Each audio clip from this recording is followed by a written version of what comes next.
Tekrar merhaba arkadaşlar. Evet, bugün kedimizin yüzünü yapacağız.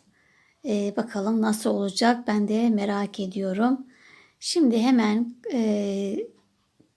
kafamızın ağzıyla devam edelim. Hemen onu örelim. Siz bu da burada beklesin. Şimdi beyaz ipimizle başlıyoruz. Evet, biraz uzun bırakalım yine şu şekil. Sonra aradan çıkmasın arkadaşlar. Şöyle 2 defa doladım sağlam olsun diye. Ve ipimi sabitledim. 3 tane zincir çekiyorum. 1, 2, 3. İkinci zincirimin içerisine 6 tane sık iğne yapıyorum. 1, 2, 3, 4, 5 ve 6. İlk başladığıma batarak ilmek kaydırdım. Birinci sıramızı bitirdik. İkinci sıramızda bir zincir çektim. Hepsine çift batacağız. Birinci çift, yani arttırıyoruz.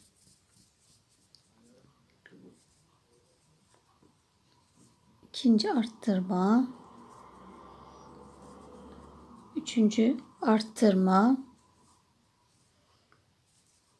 Dördüncü arttırma. Beşinci arttırma ve altıncı arttırma. Evet. Şimdi 12 tane sayımız oldu. Bundan sonra bir sıra eksiltme arttırma yapmadan hepsine tek batacağız. Şuraya bir ip koyayım, sonra kafa karışıklığı oluyor neredeydim diye. Şuraya hemen ipimi takayım. Kadifede biraz zor oluyor. Evet. Şimdi 12 tanesi sık iğneme tek batıyorum. 2, 3, 4, 5, 6, 7, 8, 9, 10, 11 ve 12. Evet, birinci kısmı bitirdik. Aslında bu yanak mı desek, ağız mı? Tamam, işte burun altındaki o tontiş yerleri. Şimdi biz bunun ters yüzünü dikeceğiz dikerken. O yüzden şuradaki parçayı içeriye çekiyorum. Tam ortadan içeriye çekiyoruz. Evet, burası düz olacak. Böyle kabarık olduğu için içe doğru kıvrıldı. Gördüğünüz gibi daha güzel görünüyor. Şimdi ikinciyi yaparken ip koparmamak için şurada bir ipimiz, bir ilmek kaydıralım. Evet, CC yaptım. Şimdi bundan sonra dediğim gibi ipimizi koparmamak için aynı parmakta yaptığımız gibi 1, 2, 3, 4 tane zincir çektim. Ve ikinci zincirimin içerisine 6 tane sık iğne yapıyorum. Bir tane daha çekelim. Garanti olsun, gergin olmasın. 5 zincir çektim. Nasıl olsa arada kalacak. İçeride kalacak. Evet. Bir sıkışıklık oldu. Elim bozulunca. Bir daha çekeyim zincirimi. 1, 2, 3, 4, 5. İkincinin içine 6 sık iğne yapıyoruz. 1, 2, 3, 4, 5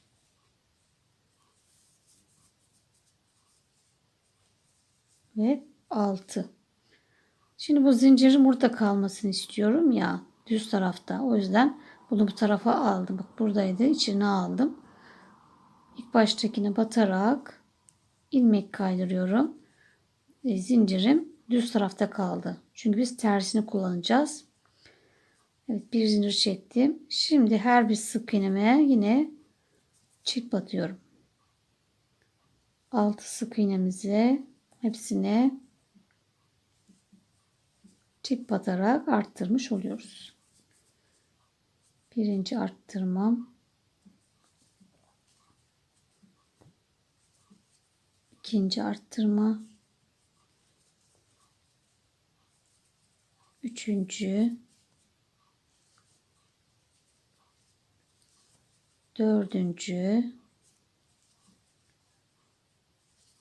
beşinci ve altıncı arttırma.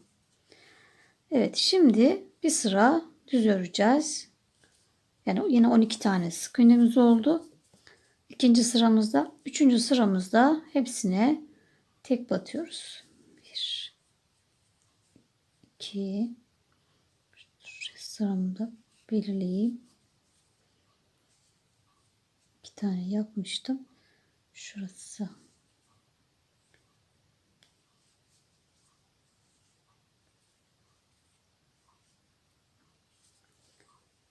Evet, 12 tane sık iğnemize tek batalım.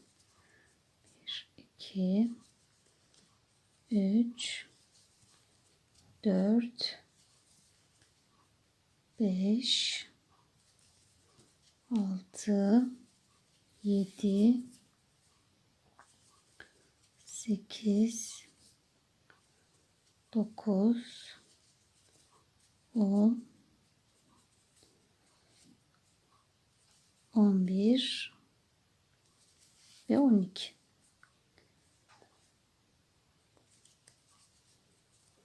Evet, ilmek kaydırarak bir zincir çekiyorum. İpimi kesiyorum.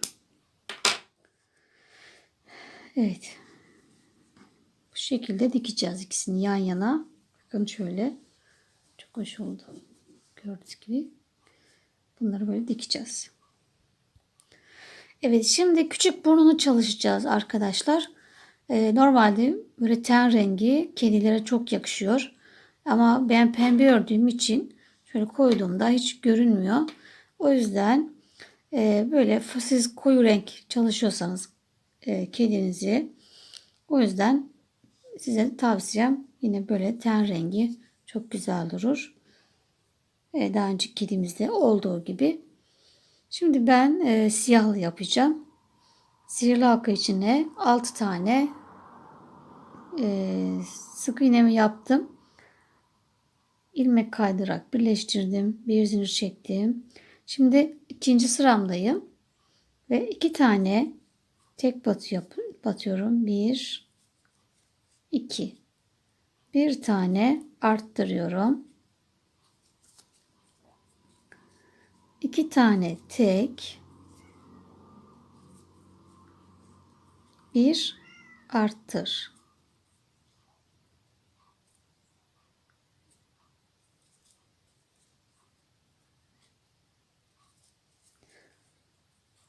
Evet, 6 idi sayımız. 7 8 oldu.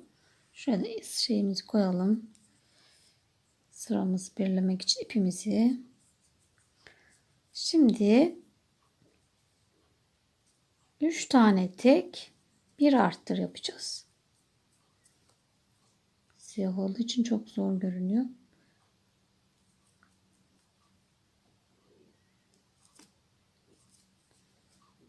Bir, 2, 3. Evet, 3 tek, bir arttır. Tekrar 3 tane tek, 1, 2, 3, bir arttır. Evet, burnumuz bu kadar. 3 sıra. Yine burada da ters tarafa kullanacağım. Şu şekil burnumun Ve şurayı içine çekelim.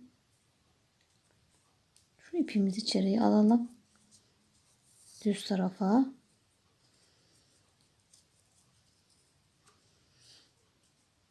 Şöyle üçgen bir görüntü oldu. Şimdi bunu birleştireceğiz. Uzun ipi de keselim.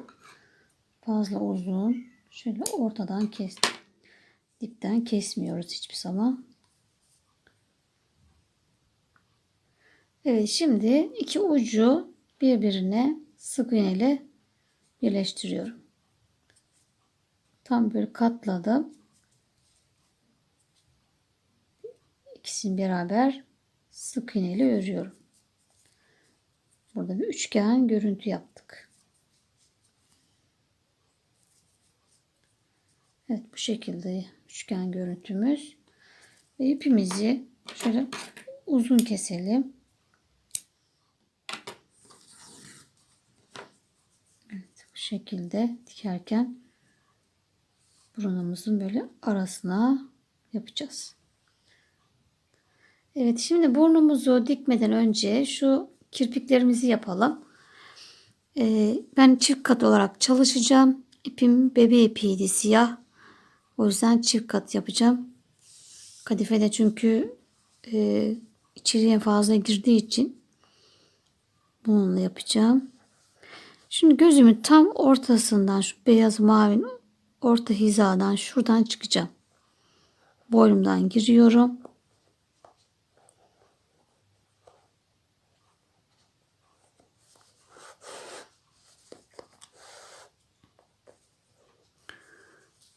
Ve şöyle bakın, hiza alıyorum. Neresi geliyor? Hemen birinci sık iğneden şuradan gözümün bittiği yerden bir sık iğne ilerisi. Şuradan da çıkalım.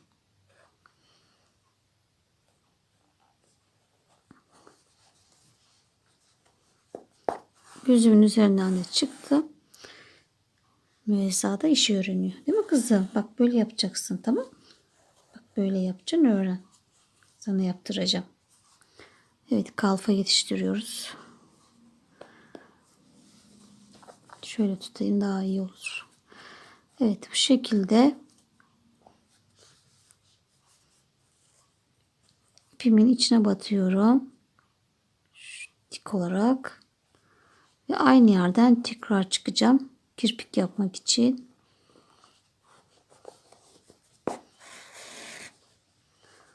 İçine battım ki ipimi oraya sabitledim, çıkmasın diye.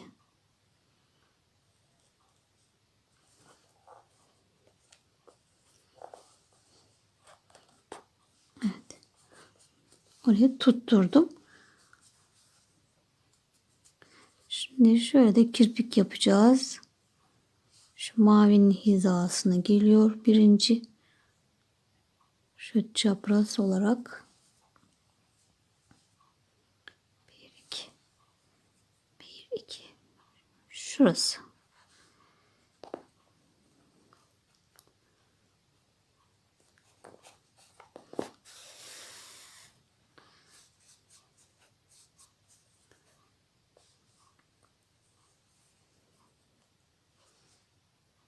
Diğeri de bir sık iğne üstüne. Evet, bu kadar yapmamız yeterli. Tekrar boyundan çıkıyorum.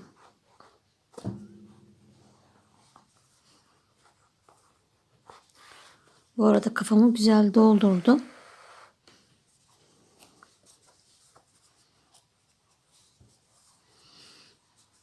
Evet.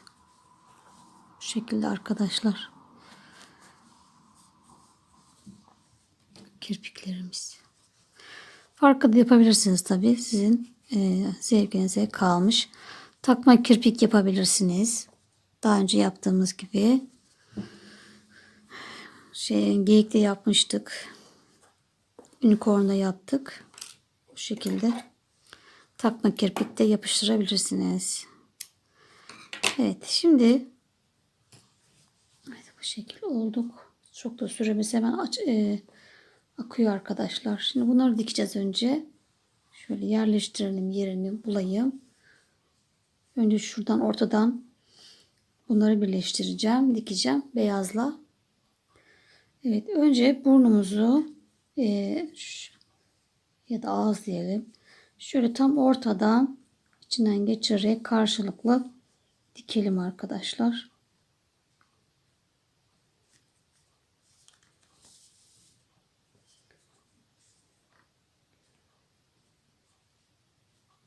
İki sıra falan yeterli. Yani iki sık iğne ebatında. Bakın şu şekil. Bir tane daha yapalım. Daha sağlam olsun diye.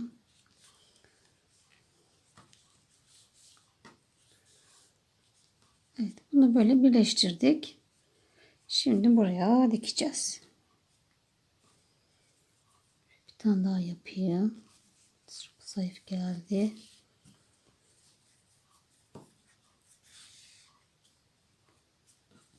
Evet, bu şekilde. Şimdi şöyle ayarlayalım yerini. Evet, şöyle tam ortalıyorum ve şu gözümün de bir sık iğne, bakın bir şurası, bir sık iğne altının hizasında başlama yeri. Şöyle ve bunu buraya dikelim. İçini doldurmamıza gerek yok arkadaşlar. Böyle boş dikeceğiz. Çok kaba olmasın. Böyle bir kafadan bir burundan alarak dikiyoruz.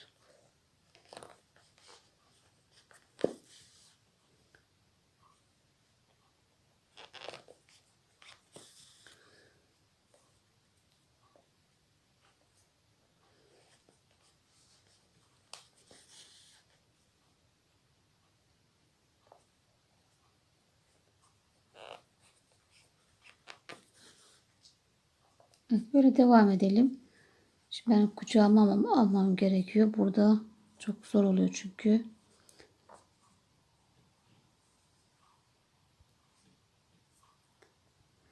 Evet, dikişimi bitirdim arkadaşlar. İpimi aşağıdan yine çıkarıp kestim. Şimdi şuraya küçük bir ağız yapalım. Ve beyaz ipimi yine ipimi sabitliyorum. Biraz uzunca içine çekeceğiz çünkü. Ve hemen bir alttaki şu sıradan şöyle giriyorum. Örerek 3 sık iğne yapıyorum. 1, yanındakine 2, yanındakine 3. 3 sık iğne ördüm.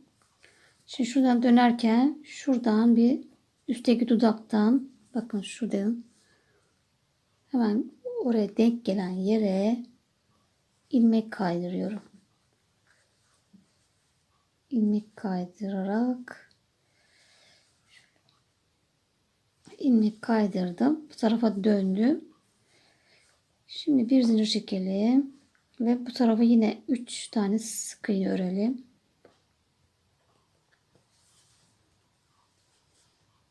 Bir,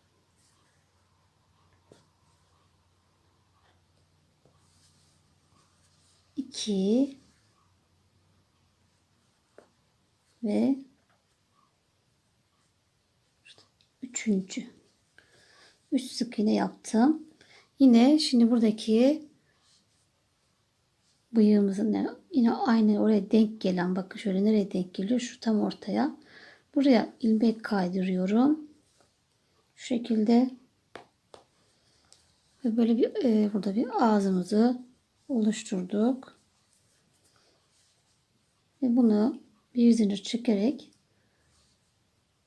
yine aşağı ipimizi keselim, içeriye çekelim. Uzun kestim. Bunları şöyle içeriye çekelim.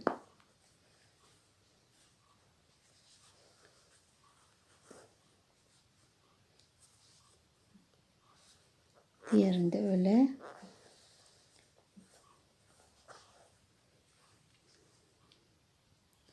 Evet, alt ağzımızda yaptık arkadaşlar. Elinizde şöyle bir ortaya doğru bir yuvarlaklık verin. Küçük bir ağız görüntüsü. Bakın ne kadar ifadeyi değiştirdi. Bunlar böyle bu detayları biz kendimiz vereceğiz. Şimdi burnumuzu dikelim. Burnumuzu tam şuraya, tam böyle oturtalım iyice. Şu şekil üçgen bir şekilde dikeceğiz bunu. Böyle iyice oturtun ve bu şekilde dikelim. Elimde kaydığı için ben yine elime almak zorundayım. Kucağıma. Bakın bunu buraya sıkıştırdık ve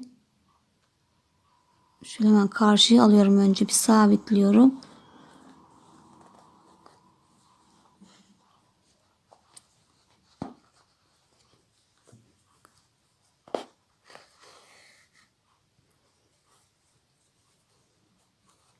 Şimdi diğer şöyle tam iyi içine sıkıştırdım bakın. Bir de şuradan da alttan girdim.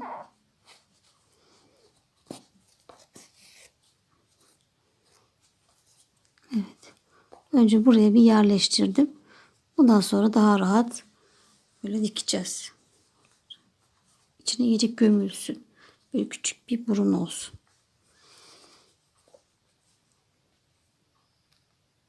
Bundan sonra şu boyundan çıkayım, bir daha gireyim. Böyle zor çünkü.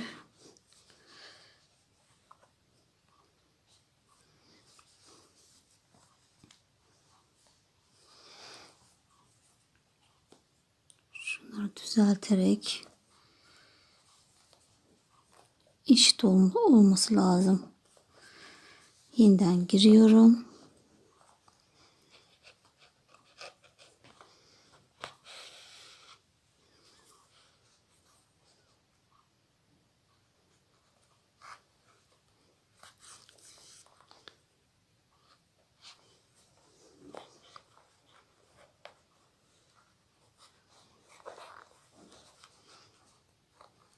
Böyle birkaç kere bu şekil bir tutturma yapalım.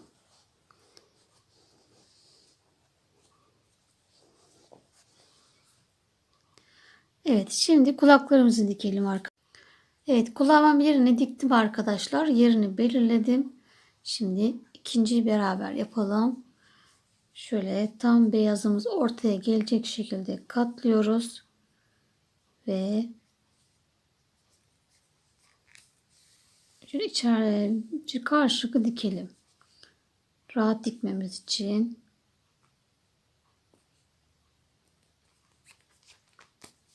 Şöyle bir teğer alır gibi karşılıklı dikiyoruz.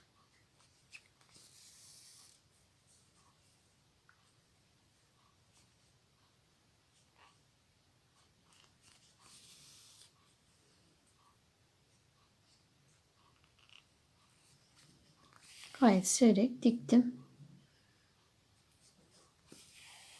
Evet, şimdi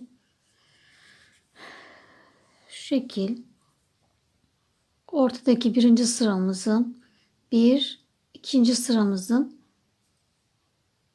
yani üçüncü sıranın üzerine gelecek. İkinci sıra açıkta kalacak. İkinci sıra ve üçünün üzerinde. Bu şekilde aynı şöyle baktığınızda hizaları aynı olsun iki kulağın.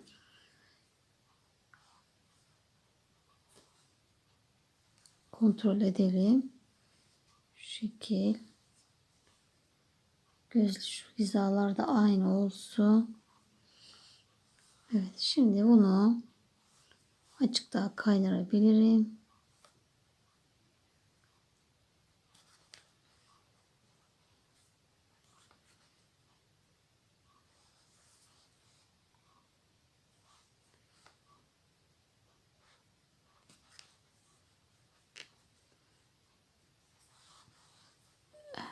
Evet, şimdi dikebiliriz. Bir kafadan bir kulaktan dikiyoruz. Böyle zor oluyor masada.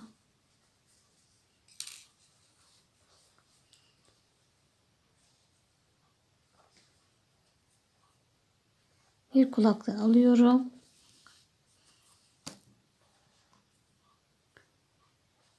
Bir kafada.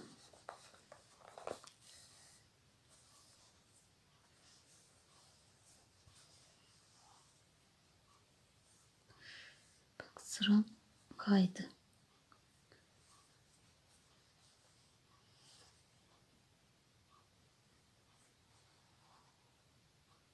Bir sıra aşağıya kaymış arkadaşlar. Şimdi bunlar dikkat etmemiz lazım. Böyle elimden kaydı tabi. Şimdi o yüzden yeniden hizalarımız aynı olsun. İki kulağın hizası. Bakın şöyle takip ettiğimde aşağıda kaldı. Evet, kulaklarımız da bitti arkadaşlar. Şimdi kaşlarını yapacağım. Kaş için elimde bu şekilde bir tiftik var. Şu Hobby Shop'tan almıştım. Çok güzel bir tiftik. Bununla yapacağım. Biraz tüylü olmasını istiyorum. Siyah yapmadım. Beyaz daha böyle hoş durur diye. Ve şimdi gözümün hizasından, bak göz hizasını takip ediyorum. Şu kirpiğimin de bir üst sırası. Önce bak şöyle yapalım. Şu kirpiğimin bir üst sırasından şuradan bir yerden çıkalım.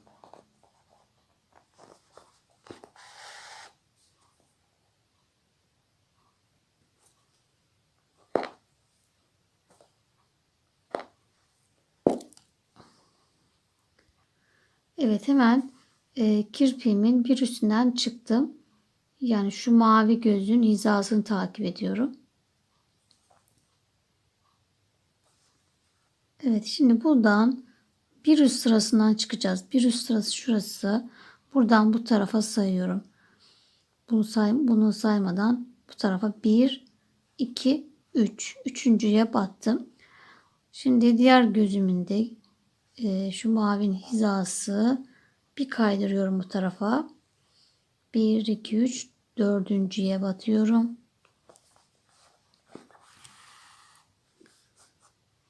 Birazcık bol olsun. Tekrar 1, 2, 3.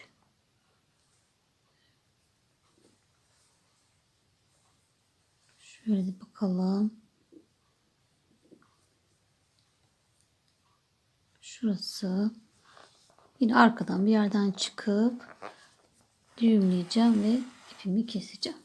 Şöyle kontrol edelim.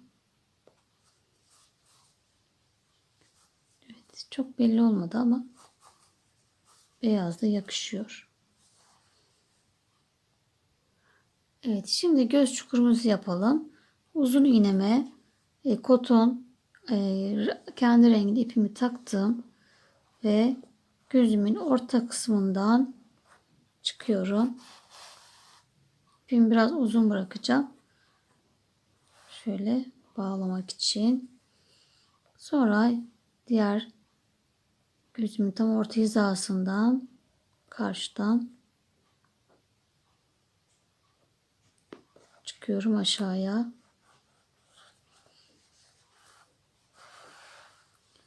Alttan veriyorum. Yukarıdan da verebilirsiniz.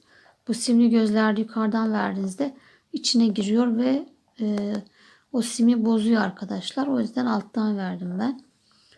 Şöyle alttan çekeceğim. Şimdi bir daha yapıyorum aynısını.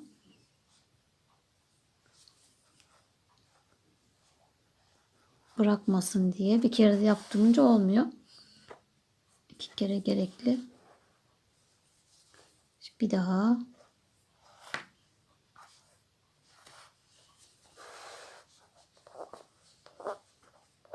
Şimdi iyice çekelim.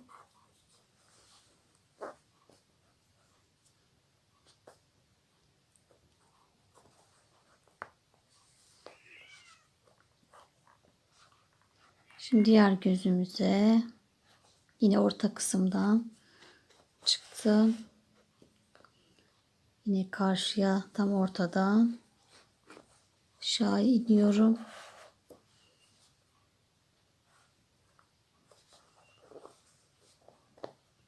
Evet, yeniden ikinci defa.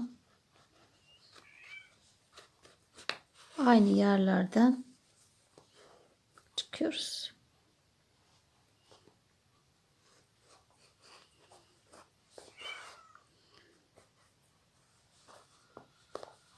Şimdi iyice çekelim iplerimizi ve bağlayalım.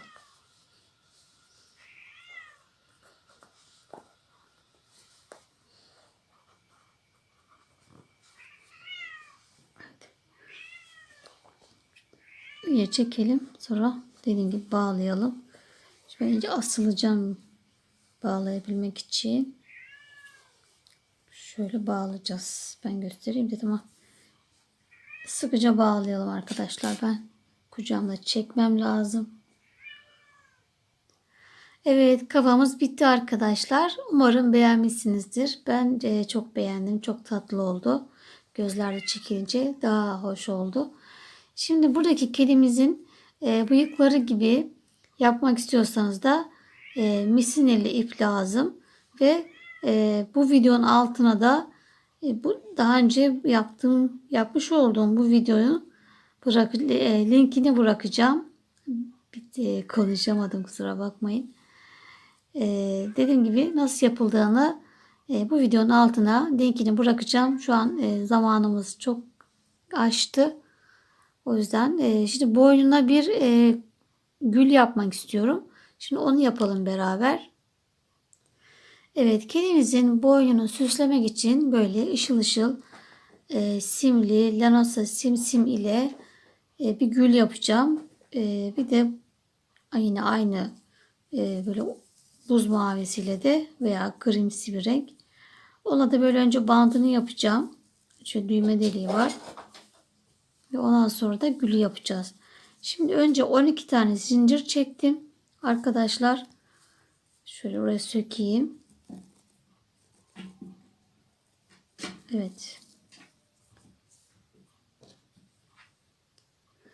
Evet, toplam 26 sıra arka BLO'dan örüyoruz. 2 zincir çekip pardon, ben onu daha kalın tığla örmüştüm. Evet, 3 numara tığla örmüştüm. Böyle daha böyle yumuşak doku olsun diye, gevşek olsun diye.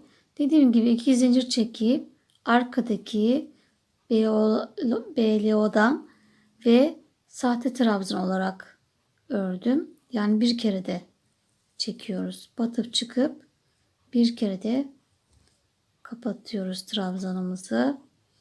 Şimdi en sonda 26'yı bitirip 27. sıramda düğme deliği açacağım. Bunun için 1, 2, 3, 4,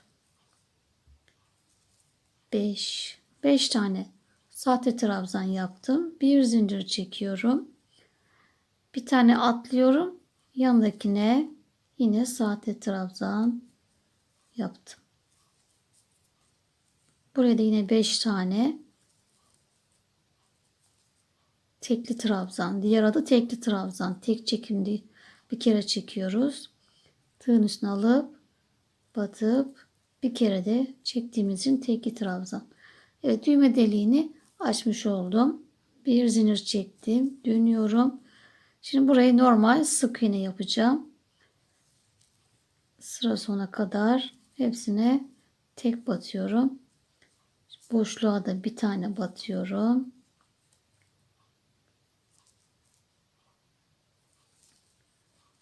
Ve böylece bitirmiş oldum.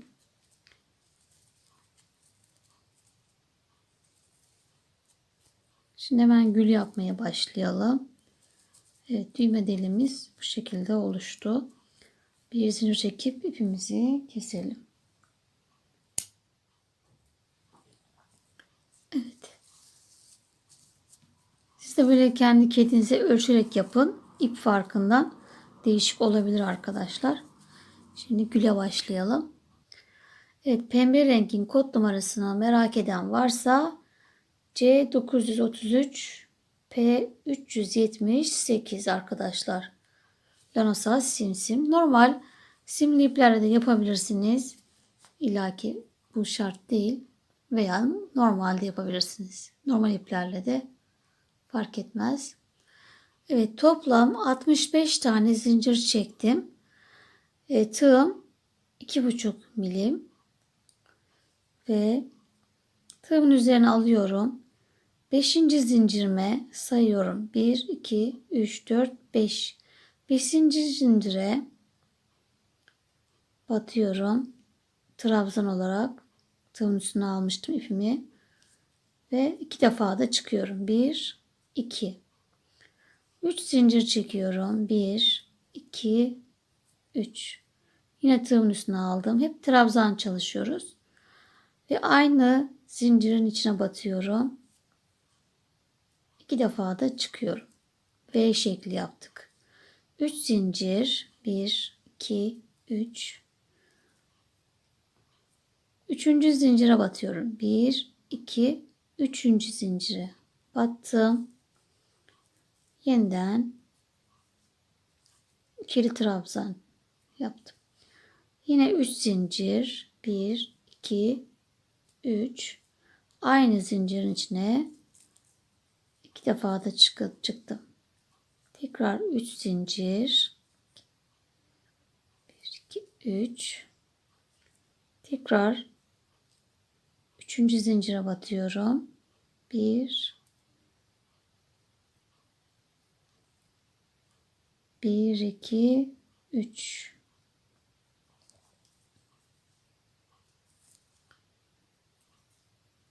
3 zincir. Tekrar aynı yere batıyorum. Sıra sonuna kadar hep aynı şekilde devam edeceğiz arkadaşlar. Hep 3 zincir çekiyoruz. 1, 2, 3. 3. zincire batıyorum. 1, 2, 3. zincire battım. Tekrar 3 zincir. Yeniden aynı zincirin içine batıyorum. Hep bunu tekrar yapalım. Sıra sonuna kadar. Bu şekilde olacak. Evet, sıra sonuna kadar aynı şekilde devam ettim. Ve V ile bittim arkadaşlar. Şimdi 2 zincir çekiyorum. Döndüm. Tığımın üzerine aldım. Ve ikili trabzan yapacağım. 2 defa da çıkıyorum. 1, 2. Toplam 7 tane trabzan yapıyorum. 2, 3, 4, 5, 6, 7. Şimdi buradaki karenin içine batıyoruz. Sık iğne yapıyoruz. Tekrar tığımın üstüne aldım. V'nin içine yeniden 7 tane trabzan yapıyorum. 2, 3, 4, 5, 6, 7. Yeniden karenin içine batarak sık iğne ile tutturuyorum. Tekrar tığımın üstüne alıp diğer V'nin içine ikili trabzan yapıyorum. 7 tane trabzanla dolduruyorum. Sıra sonuna kadar hep aynı yapacağız arkadaşlar. Tekrar yapacağız. 7 tane trabzan yapıp 5, 6, 7. 8 yapabilirsiniz. Yoğun olması isterseniz. Ve karenin içine batıp sabitliyorum. Sıra sonuna kadar bu şekilde devam edelim. Evet, gülümü bitirdim arkadaşlar. İpimi de uzunca bıraktım. Ucuna da iğnemi taktım. Ve şimdi şekil vereceğiz. Önce ilk yaptığımız trabzan yaprağı ortadan ikiye katlıyorum. Daha sonra şu ortadaki zincirimizin yavaş yavaş döndürerek ortaya doğru şekil veriyorum. Sonra elimi içine alıyorum. Elim içinden bu sefer döndürüyorum.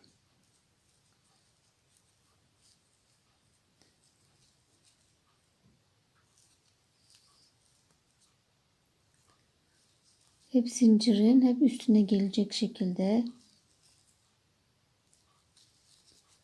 Pilimin içinde bu şekil döndürerek şekil veriyorum. Arkasında bu şekilde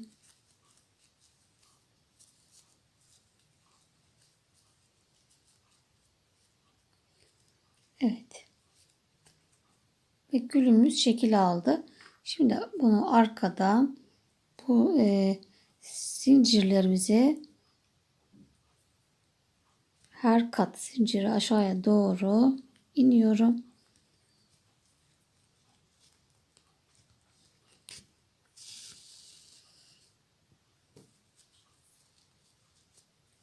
Birbirine dikmiş oluyorum. Dikerek katları birleştiriyorum. Açılmasın diye.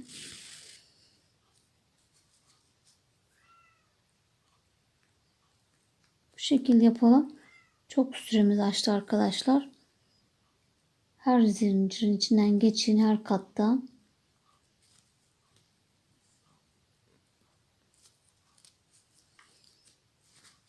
İyice dikine kadar güllerimiz bozulmayacak şekilde yapalım. Evet, gülümün dikişini bitirdim arkadaşlar ve bu şekilde ve bandımın da şöyle yana gelecek şekilde kedimin boynuna takarak ayarladım. Şu şekil tam ortaya dikeceğim. Normal dikelim.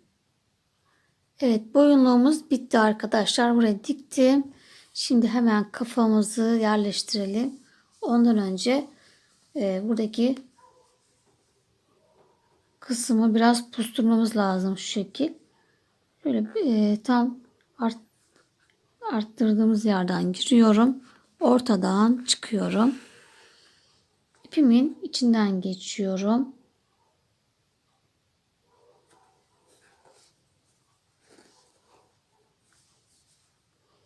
Bu şekilde. Sonra tekrar ortadan giriyorum. Hep arttırmaya başladığımız sıradan da şu şekilde eziyoruz burayı. Aynı yerden bir daha.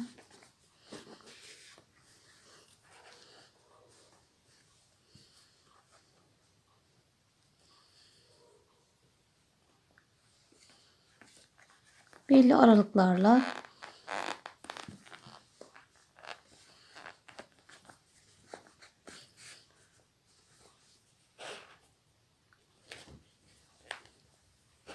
iyice çekiyoruz.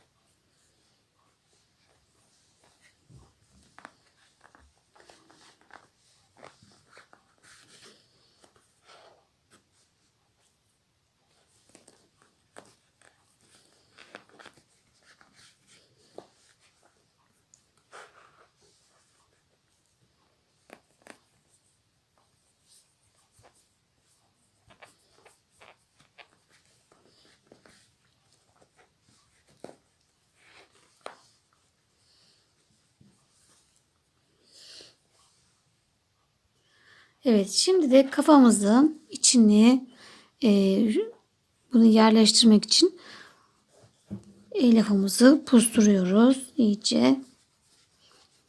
Bunu zaten daha önce ben yapmıştım. Size de göstermek için bir daha şöyle yapalım. Makasımın ucuyla elyafı ezerek yara açıyorum.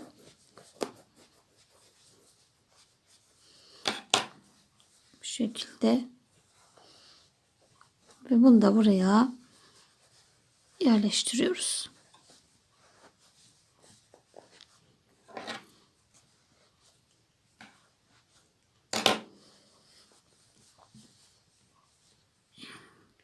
Evet, kafamızı da taktık arkadaşlar ve kedimizi bitirdik. Hemen boynumuza takalım. Şöyle yana gelecek şekilde süsümüzü de yapalım. Evet. Çok tatlı oldu. Çok süslü bir kedicimiz oldu. Mirzak çıkar mısın? Kıskanma. Hemen kıskandın git. Evet arkadaşlar. Kedimiz bu şekilde. Şu an zor sığıyoruz. Sizlerle bir canlı yayında tekrar size detaylı gösteririm. Bir de fotoğrafını çekerim. Tekrar topluluk kısmına resmini de atarım. Süremiz çok aştı. O yüzden burada bitiriyorum. İlk fırsatta görüşmek üzere. Hoşça kalın.